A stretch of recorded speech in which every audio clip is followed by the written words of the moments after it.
Perlas de la segunda epístola universal de Pedro. Pedro exhorta a sus lectores a continuar creciendo en la gracia y el conocimiento espiritual para que se pueda cumplir el propósito de Dios en su llamamiento y elección. Esta segunda carta se cree que fue escrito alrededor del año 67 antes de la ejecución del apóstol Pedro.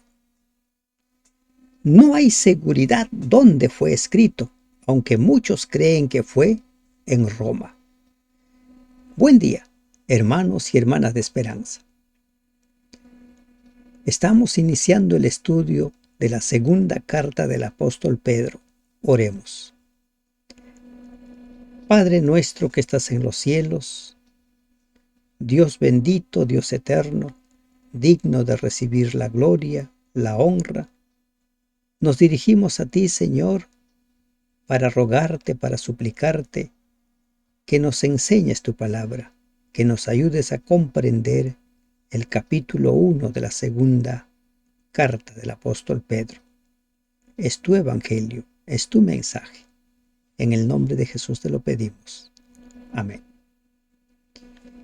Gracias porque juntos estamos iniciando el estudio de esta segunda carta. Sigamos encontrando las perlas para enriquecer nuestra vida espiritual. Pero no dejemos de compartir. Invitemos, animemos a las personas para que se sumen al estudio diario de la Biblia, un capítulo cada día, versículo a versículo. Necesitamos ser estudiosos de la Biblia. Quienes estudian sistemáticamente la Biblia tienen menor posibilidad de ser engañados, pero quienes no estudian son fácilmente engañados. Ingresemos al estudio de este primer capítulo. Simón Pedro, siervo y apóstol de Jesucristo. ¿Quién fue Pedro? Pedro fue uno de los apóstoles de Jesús. Y un apóstol realmente muy sobresaliente. Era el que siempre levantaba la mano, era el que siempre daba el primer paso. Cometió muchos errores por su impulsividad, pero siempre estaba allí Pedro. Incluso aquella noche cuando niega a Jesús 3 veces, está allí, cerca al Maestro. Pedro escribe a los que habéis alcanzado por la justicia de nuestro Dios y Salvador Jesucristo. Miren, ¿qué han alcanzado por la justicia de Dios? Una fe igualmente preciosa que la nuestra. Esa fe no es una fe propia de cada una de nosotros. Pedro dice, ustedes han alcanzado por la justicia de nuestro Dios y Salvador Jesucristo.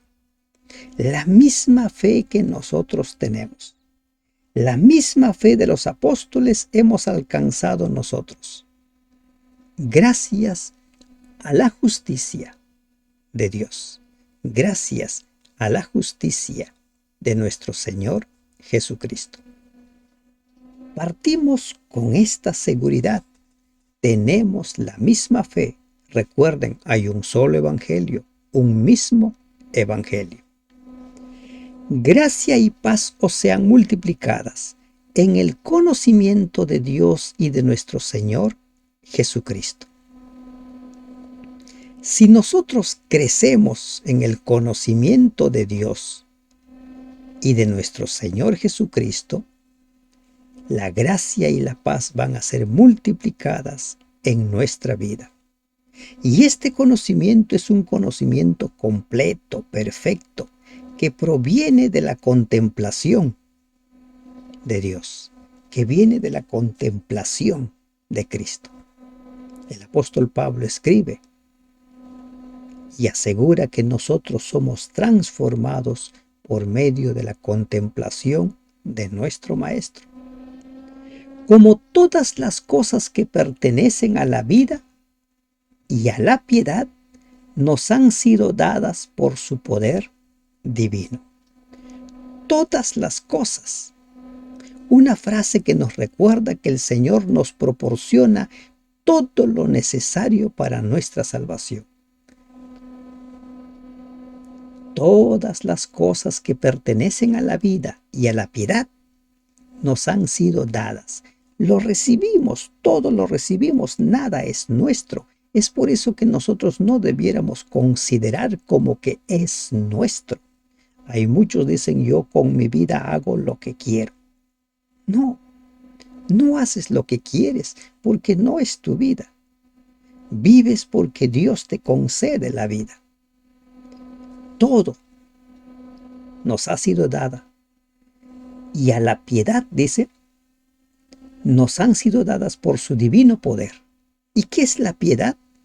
La piedad es el temor a Dios. Es una conducta cristiana. Los dones concedidos por Cristo deben capacitar a sus seguidores para alcanzar las normas que les son propuestas. Esas normas nos van a ir permitiendo, o esos dones nos van a ir permitiendo crecer. Crecer en piedad, en amor, en fe. Pero que quede claro, lo hemos recibido, pertenecen a Él. Así como la fe lo recibimos gracias a la justicia de Dios y de Cristo. ¿Se van dando cuenta? Nada es nuestro. Mediante el conocimiento de aquel que nos llamó por su gloria y excelencia. Vamos conociendo a nuestro Maestro. Vamos conociendo a aquel que nos llamó. ¿Y quién es el que nos llamó? Nosotros encontramos en los primeros versículos tanto a Dios el Padre como a Jesucristo. ¿Quién es el que nos llama? Aquel que llama al cristiano, Romanos 8:30, el Padre, o el Hijo, que llamó a los discípulos, Marcos 3:13, y a los pecadores, Marcos 9:13. Es Dios quien nos llama. Mediante el conocimiento de aquel que nos llamó por su gloria y excelencia. Necesitamos ir conociendo a aquel que nos llamó. ¿Y cómo lo vamos a ir conociendo? Por medio de su palabra, por medio de su revelación. Y aquí encontramos una razón por la cual debemos estudiar la Biblia versículo a versículo. No es suficiente un capítulo por acá, por allá, un libro por aquí, por allá. No es suficiente. Entonces este versículo 3 que nos dice, como todas las cosas que pertenecen a la vida y a la piedad nos han sido dadas por su poder divino. Lo hemos recibido de Él. Mediante el conocimiento. ¿Cómo lo recibimos? Dios nos lo da, pero por medio del conocimiento de Dios. ¿Cuánta gente se convence o se conforma con decir, sí, yo creo en Dios? Recuerden, una cosa es el ABC del Evangelio, pero necesitamos seguir avanzando mediante el conocimiento, por medio de las cuales nos ha dado preciosas y grandísimas promesas. ¿Qué cosa hemos recibido? Dice, preciosas y grandísimas promesas, por medio de las cuales, ¿por medio de qué? Aquí encontramos una referencia a la gloria y a la excelencia divinas, que son en sí mismas la garantía de las promesas que a continuación vamos a encontrar. Para que por ellas llegaseis a ser participantes de la naturaleza divina. Las promesas que el Señor nos ha dado, la fe que proviene de Él, el conocimiento que nos permite ir acercándonos cada vez más a Él, pero ese conocimiento es por medio de escudriñar su palabra. Por ellas vamos a llegar a ser participantes de la naturaleza divina. ¡Qué privilegio! ¿Cómo así se da esto? Cristo vino para restaurar lo que se había perdido y por eso el cristiano puede esperar que se restaure en su vida la imagen divina. Segunda de Corintios 3:18, Hebreos 3:14. Vamos a llegar a ser participantes de la naturaleza divina, aquí en la tierra, como un anticipo en la medida que crecemos diariamente, pero allá en el reino eterno, cuando seamos transformados de lo mortal a lo inmortal y de lo corruptible a lo incorruptible. ¿Y cómo llegamos a participar de la naturaleza divina? Dice, habiendo huido de la corrupción que hay en el mundo a causa de la concupiscencia. Huido, el antes y el después. Antes, envueltos, muertos en nuestros pecados. Después de aceptar a Cristo, empezamos a participar de la naturaleza divina. Miren, presta atención a esto. Si tú empiezas a participar de la naturaleza divina, tu vida va a cambiar, tu estilo de vida va a cambiar. A muchos les gusta justificar su tibieza espiritual, pero estamos desafiados a empezar a vivir de tal manera que participemos de la naturaleza divina, habiendo huido de la corrupción, de esa corrupción que hay en el mundo a causa de la concupiscencia. ¿Ah? Lo que identifica la concupiscencia como el origen del mal que hay en el mundo también podría traducirse en la concupiscencia, lo que la presenta como la esfera en la cual se manifiesta el mal. ¿Qué es la concupiscencia? Nuestra inclinación hacia el mal. Podemos llegar a ser participantes de la naturaleza divina. Pero en nuestra vida tiene que haber un claro, el antes y el después. En los versículos 5 al 7 encontramos nosotros lo que se conoce como la escalera de la consagración de Pedro. Pedro nos presenta una escalera realmente fabulosa. Los que solemos constantemente decir que somos débiles, que no hay justo ni aun uno, debiéramos recordar siempre cómo se da el crecimiento. ¿Y por qué no se da el crecimiento? Vosotros también. Se dirige a la iglesia, se dirige a nosotros, poniendo toda diligencia por esto mismo. ¿Qué es diligencia? Debemos nosotros enfocarnos, debemos nosotros priorizar. ¿Cuál es tu prioridad? ¿Qué es lo más urgente para ti? Debemos añadir nuestra búsqueda diligente de las virtudes cristianas a los dones que Dios nos ha concedido. El cristiano puede crecer en la vida santificada si coopera con Dios.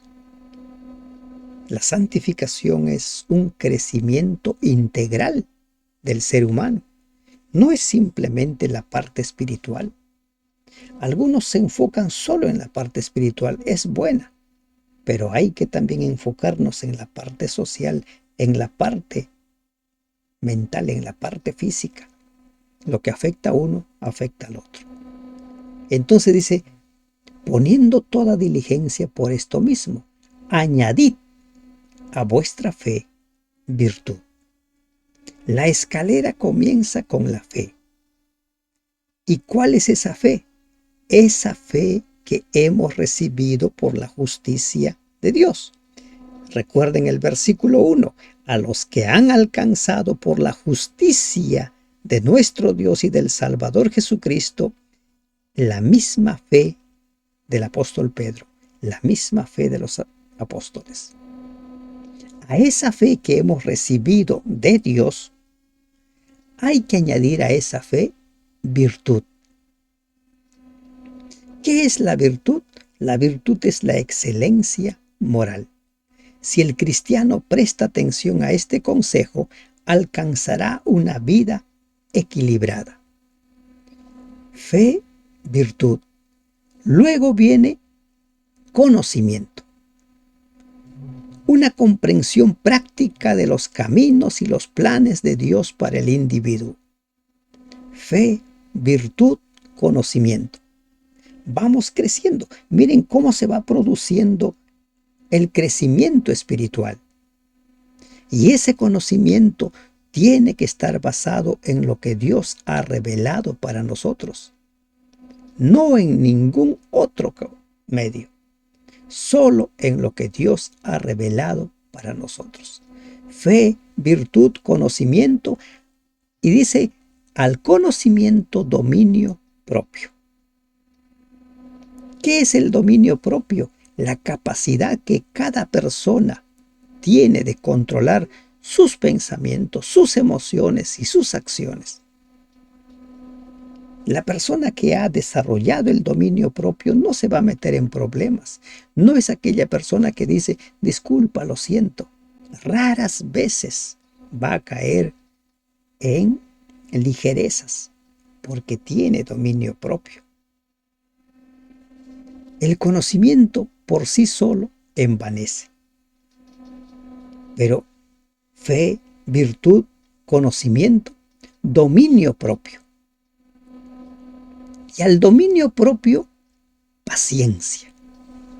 Tú puedes tener el dominio propio, pero si no tienes paciencia te vas a exasperar. En un determinado momento puedes perder los papeles.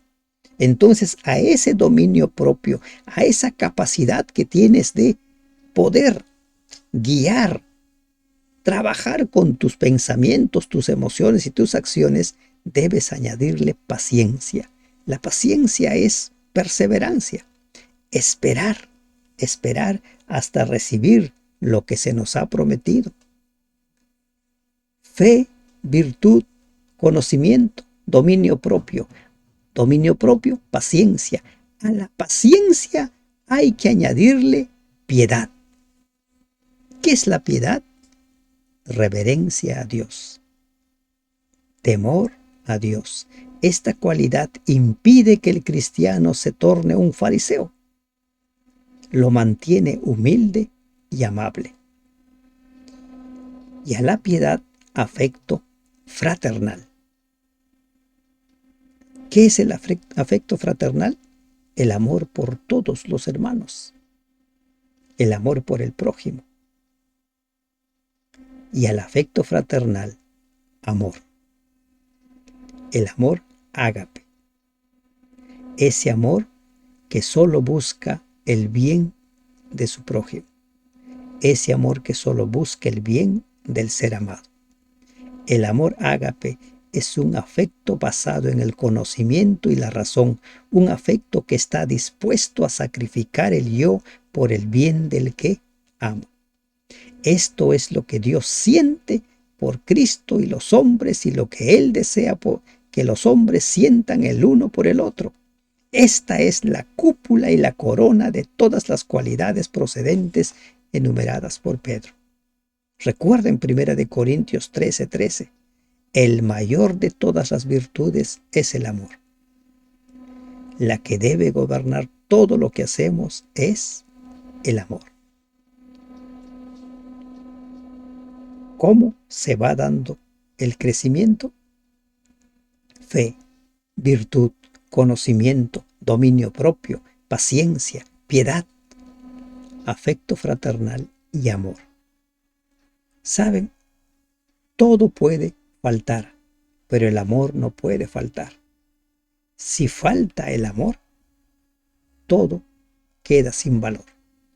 Y eso lo dice 1 Corintios 13. ¿Y qué sucede con la persona que crece diariamente en su relación con Dios? Porque si estas cosas están en vosotros, si tienes fe y la fe se va añadiendo y va creciendo hasta llegar al amor, Dice, si estas cosas están en vosotros y abundan, no os dejarán estar ociosos ni sin fruto en cuanto al conocimiento de nuestro Señor Jesucristo. No vamos a estar ociosos. No hay un cristiano fiel que se mantenga sin hacer nada. No nos vamos a mantener perezosos. Es imposible que una persona dotada de las virtudes que se ha enumerado en los versículos 5 al 7 sea un miembro inactivo de la iglesia. Su fe, bondad fraternal, su amor va a ser compartido, lo va a mover, lo va a impulsar. Un cristiano no es un cristiano pasivo, inactivo. Recuerden lo que dice Santiago, la fe viva produce obras. No ociosos, ni sin fruto. ¿Qué dijo Jesús en Juan cuando habla acerca de separados de mí nada podéis hacer? Si están separados no pueden llevar fruto, pero el que está ligado, si el pámpano está ligado a la vid, va a llevar mucho fruto. Y el que crece cada día en su relación con Dios va a llevar mucho fruto. En cuanto al conocimiento de nuestro Señor Jesucristo, las virtudes procedentes solo pueden desarrollarse, aplicarse y cumplir su verdadero propósito si están en relación con un conocimiento pleno de Jesucristo. Pero el que no tiene estas cosas tiene la vista muy corta. ¿Ah? El que no ha crecido espiritualmente, el que no tiene el conocimiento de Dios, el que no tiene fe, no tiene virtud, no hay dominio propio, no hay paciencia. ¿Qué es lo que sucede? A esas personas les falta la visión espiritual. Tiene la vista muy corta. Es un miope espiritual. Es ciego, no ve. Habiendo olvidado la purificación de sus antiguos pecados. Refiriéndose a alguien que estuvo en la gracia, pero cayó. ¿Y por qué cae? Porque no ha ido creciendo cada día. Quien no crece cada día, con seguridad que pronto va a abandonar la iglesia. Quien no crece cada día, con seguridad que pronto se alejará de Dios. Por lo cual, hermanos, tanto más procurad hacer firme vuestra vocación y elección. Firme. Hay que decidir, hay que tomar una posición. Hacer firme vuestra vocación y elección. ¿Cuál es tu vocación? Tu llamamiento. ¿Cuál es tu elección? Dios te ha elegido, te ha llamado para formar parte de su iglesia. Y debes mantenerte firme en esa posición y cada día debes renovar tu compromiso de fidelidad con Dios. Porque haciendo estas cosas no caeréis jamás. Hay quienes discuten sobre esta declaración. Haciendo estas cosas no caeréis jamás. Miren, si nosotros hacemos de nuestro estilo de vida lo que viene mencionando este capítulo 1, la integridad va a formar parte de nuestra vida. Pero si nosotros no lo hacemos, si nosotros empezamos a justificar nuestra desidia, si empezamos a justificar nuestra tibieza espiritual, vamos a estar envueltos siempre en pecados. Hay quienes sostienen que, bueno, como afirmando que siempre tenemos que caer porque es nuestra naturaleza. ¿Es cierto eso? Recuerden que Cristo vivió como uno de nosotros. Recuerden Daniel. Daniel fue escudriñado su vida. Escarbaron su vida sus enemigos y no encontraron nada de qué acusarle. Por eso que dice arriba el versículo 10, procurad hacer firme vuestra vocación y elección. Cada día debes renovar tu compromiso de fidelidad a Dios. Si cada día mantienes tu compromiso de fidelidad a Dios, si frente a cada tentación buscas ayuda en tu Creador, esta palabra, esta frase puede ser una realidad. Haciendo estas cosas no caeréis jamás. Y si alguno cae, ese podrá levantarse más rápidamente porque conoce a su Dios, porque sabe que tiene un abogado que está presto a interceder por él, porque tiene un sumo sacerdote que le ofrece su perdón. Porque de esta manera os será otorgada amplia y generosa entrada en el reino eterno de nuestro Señor y Salvador Jesucristo. ¿Para quién es la corona de vida? ¿Para el que es tibio? ¿Qué dice Apocalipsis 3? Los tibios van a ser vomitados. Ojalá fueses frío, caliente. Y es lo que está diciendo Pedro. Si tú eres de los que cada día renueva su compromiso con Dios, eres de los que son calientes, de los que han decidido seguir al Señor, de los que son vencedores, entonces a los vencedores se les va a otorgar amplia y generosa entrada en el reino eterno. Ese reino eterno que Cristo viene a establecer cuando venga por segunda vez. La corona de vida está reservada para los vencedores, para los que perseveran hasta el final.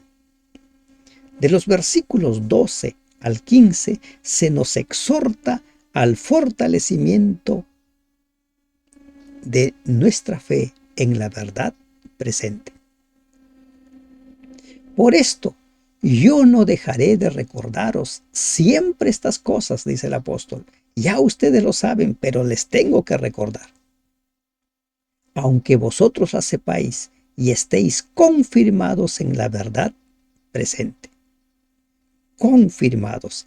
Pedro había cumplido con la orden de su maestro, Lucas 22:33, teniendo la seguridad de que sus lectores eran confirmados en la fe. Y ahora le dice, yo les tengo que recordar, mientras viva, y es lo que vamos a encontrar más adelante, mientras viva les tengo que recordar que deben crecer cada día, que ustedes han recibido la misma fe que nosotros tenemos, que ustedes pueden crecer en la gracia. Aunque ustedes estén confirmados en la verdad presente. Y eso es necesario. No nos confiemos. No nos confiemos. Es bueno recordar siempre hacia dónde vamos, hacia dónde marchamos. ¿Y qué es la verdad presente? La verdad presente es el mensaje que Dios da para cada tiempo. ¿Cuál era la verdad presente que debía predicar Noé? El diluvio viene. ¿Cuál era la verdad presente que debía predicar Moisés antes de sacar a Israel de Egipto? Crean en el Señor, crean en su poder, vamos a salir, vamos a dejar el yugo egipcio. ¿Cuál era la verdad presente que debía predicar Jeremías? Dios le dijo, predica, diles que se pasen al lado de los babilonios para que vivan, porque esta ciudad va a ser destruida. En cada época ha habido una verdad presente. ¿Y cuál es la verdad presente para nosotros? El mensaje de los 3 ángeles. Esa es la verdad presente que nosotros tenemos que predicar, el mensaje de los 3 ángeles. El tiempo va acercándose cada vez más al final de la historia. Pues tengo por justo, en tanto que estoy en este cuerpo. Aquí Pedro no está hablando nada de por si acaso. como les he mencionado, a estas alturas esto de seguir creyendo en que cuando muero sale mi espíritu y si soy bueno se va al infierno o se va al cielo, según cuál es mi condición, esa creencia no bíblica ya debe ser desterrada, ¿no? Hay personas que cuando leen frases como estas, sus ideas preconcebidas inmediatamente los dibujan allí como que ya Pedro dice, ya se va a ir al cielo. Prestemos atención a este versículo. ¿Qué dice Pedro? Pues tengo por justo, en tanto que estoy en este cuerpo, en tanto que estoy vivo, el despertaros con amonestación. ¿Ah? Tengo por justo. Mientras estoy vivo, tengo que despertarles con amonestación. Mientras estoy vivo, les tengo que seguir hablando de manténganse firmes, crezcan cada día, crezcan, cumplan con su ministerio. Nadie que vive las bendiciones del Señor se mantiene ocioso, sabiendo que en breve debo abandonar el cuerpo. Así como Pablo sabía que iba a morir, Pedro sabía que iba a morir. En una versión dice, debo desprenderme, metáfora más apropiada para referirse a una ropa, ¿no?, que uno se va a sacar. Sabiendo que en breve debo abandonar el cuerpo, como nuestro Señor Jesucristo me ha declarado. Qué interesante este pasaje. Pedro sabía que iba a morir. El Señor le había declarado. Así como a Moisés, Dios le dijo que iba a morir, debía terminar ciertas tareas y luego subir al monte para morir. Así como Pablo sabía que ya iba a morir, ahora Pedro nos dice que, como nuestro Señor Jesucristo me ha declarado. ¿Qué encontramos en Moisés, en Pablo y en Pedro? Que sabían que iban a morir. Pedro murió crucificado boca abajo, dice la tradición. Pablo murió decapitado. Y Moisés subió para morir. Imagínense, Moisés sabía que cada paso que daba le acercaba a la muerte. Pero en los tres no encontramos desesperación.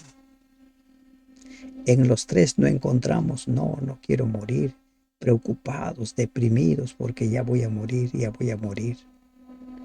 Mucha gente se deprime, se desespera, cae en angustia porque se le detectó una enfermedad y lo relacionan con la muerte. Aprendamos a mantenernos firmes en nuestra vocación y en nuestro llamado. Dios tiene la solución al problema de la muerte. Y no encontramos aquí ningún vestigio de desesperanza por parte de Pedro. Dice, no, mientras yo viva les voy a seguir exhortando. Mientras yo viva les voy a seguir invitando, llamando a que sean fieles a Dios. Generalmente las personas cuando saben que van a morir ya no quieren predicar, ya no quieren saber de Dios nada, porque si Dios existiera no permitiría que mueran, si Dios existiera les curaría sus males. El drama de la muerte tiene solución. Si Dios quiere que descansemos hoy, debiéramos aceptar ese llamado. Y aprendamos, miren, son tres personajes, no uno. Moisés, Pablo y Pedro. Y podemos mencionar más personajes que sabían que iban a morir, pero se mantenían fiel. También yo procuraré con diligencia que después de mi partida vosotros podáis en todo momento tener memoria de estas cosas. ¿Y qué estaba haciendo Pedro para que después que Él muera, aquí está hablando de partida, de muerte, aquí no está hablando de partida, de irse al cielo. Eso ya ha quedado claro, ¿verdad? Muy esclarecido. Jesús, Juan 14:3, les dice, incluido a Pedro,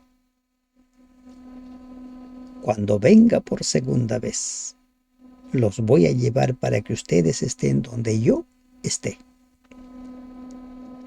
Entonces, acá Pedro está diciendo, yo me voy a encargar que después de que yo ya esté muerto, ustedes no queden en el aire, sino que ustedes deben tener memoria de todas estas cosas. ¿Y qué hizo Pedro? Escribió sus cartas para que la gente tenga memoria de todo ello. Pedro esperaba que sus lectores recordaran sus palabras, las que habían atesorado en sus corazones. Sin embargo, si las olvidaban, tenían esa carta a su disposición para refrescar su memoria con el sabio consejo del apóstol. Ya voy a morir, pero van a tener siempre esta ayuda a memoria. Porque no os hemos dado a conocer el poder y la venida de nuestro Señor Jesucristo siguiendo fábulas artificiosas. Aquí no hay engaño, aquí no hay mentira. De los versículos 16 al 18 encontramos la confirmación del Evangelio mediante un testimonio personal. Pedro dice, no, aquí yo no les estoy hablando de la segunda venida de Cristo, no les estoy hablando de la esperanza siguiendo fábulas artificiosas, sino como habiendo visto con nuestros propios ojos su majestad. Pedro que dice, yo he sido testigo. ¿Y de qué fue testigo? ¿De qué fue testigo? De la transfiguración, lo que dice en el siguiente versículo. Repito, ¿qué dice Pedro? No os hemos dado a conocer el poder y la venida de nuestro Señor Jesucristo.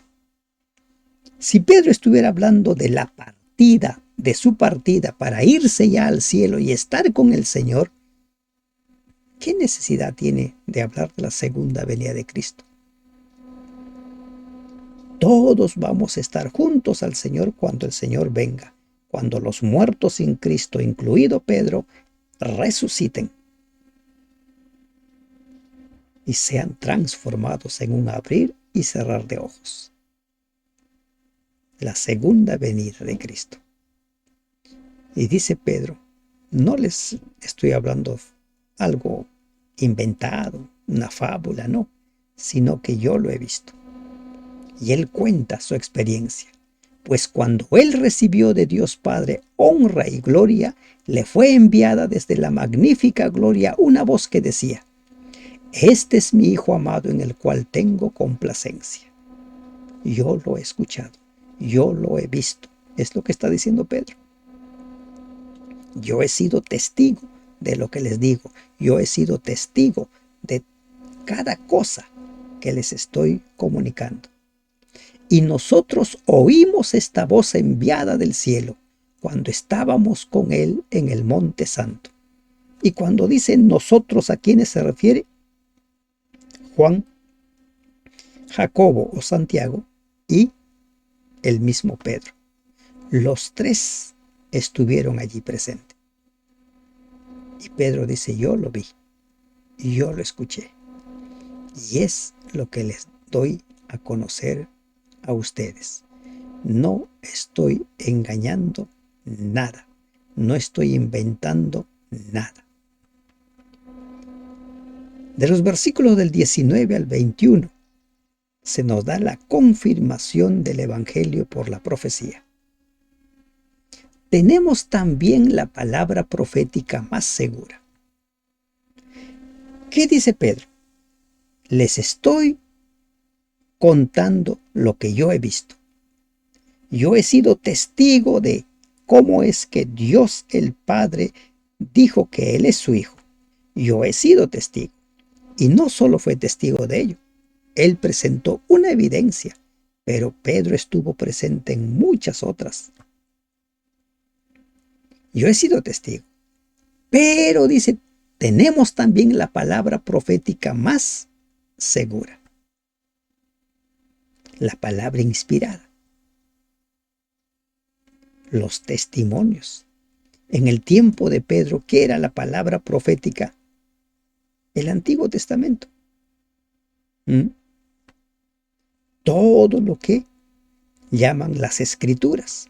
Cuando Cristo enseñaba las Escrituras, cuando Pablo escribió las Escrituras. La palabra profética más segura. Pedro y sus compañeros derivaban en gran medida sus firmes convicciones acerca de la misión de Cristo, de la forma en que su vida había cumplido las profecías del Antiguo Testamento. Hechos 2, 26 al 36, Hechos 3, 1, 4, y así podemos ir encontrando. Hemos visto hasta aquí, cuando Pablo escribe, toda la Escritura es inspirada por Dios. Básicamente se estaba refiriendo al Antiguo Testamento. Entonces dice, les estoy diciendo lo que he visto, lo que he oído, pero tenemos la palabra profética más segura. Pueden dudar de lo que yo les digo, aunque yo no les estoy mintiendo. Pero tenemos la palabra profética más segura, a la cual hacéis bien en estar atentos, dice Pedro, como a una antorcha que alumbra en lugar seguro. Pedro se dirige específicamente a sus lectores, como lo indica claramente la forma verbal hacéis, la forma pronominal, la cual podría referirse a todo el desarrollo de su razonamiento que relaciona la transfiguración y la palabra profética en apoyo de las convicciones del apóstol, o solo a la palabra profética que acaba de mencionar, a la cual hacéis bien en estar atentos como a una antorcha que alumbra en lugar oscuro. Lámpara es a mis pies tu palabra, dice el salmista en el Salmo 119, 105. La palabra de Dios alumbra, ilumina. ¿Qué dijo hace un momento? Los que no están creciendo cada día son miopes, ciegos espirituales. Pero la palabra profética más segura alumbra, te va a dar la luz, el conocimiento, te va a revelar las verdades, las perlas que necesitas para tu vida, hasta que el día esclarezca y el lucero de la mañana salga en vuestros corazones, hasta que entiendas plenamente el mensaje, hasta que entiendas plenamente el evangelio, hasta que las dudas se vayan disipando. Así es la palabra de Dios, que va creciendo, como la escalera que nos ha presentado. Partimos por la fe, terminamos en el amor. Y aquí dice lo mismo el apóstol, como una antorcha que alumbra en lugar oscuro hasta que el día esclarezca y el lucero de la mañana salga en vuestros corazones. Se destaca la experiencia del creyente que está firmemente arraigado en la fe de Cristo. La certeza de la convicción es el hilo del pensamiento que une estos versículos del 16 al 19. Entendiendo primero esto, cuando el cristiano estudia la palabra profética, constantemente debe tener en cuenta el principio básico que ahora enuncia claramente el apóstol. Entendiendo primero esto, que ninguna profecía de la Escritura es de interpretación privada. Pedro se refiere a los escritos del Antiguo Testamento, porque en esos tiempos todavía el Nuevo Testamento no existía. Quizás aquí lo hace para distinguir entre la palabra inspirada y las enseñanzas de los falsos profetas, de los que se ocupa en el siguiente capítulo. que ninguna profecía de la Escritura es de interpretación privada, es decir, no propia, no personal, lo cual se refiere al profeta que originalmente dio la profecía. El profeta era el vocero del Espíritu Santo y por eso estaba bajo la conducción divina.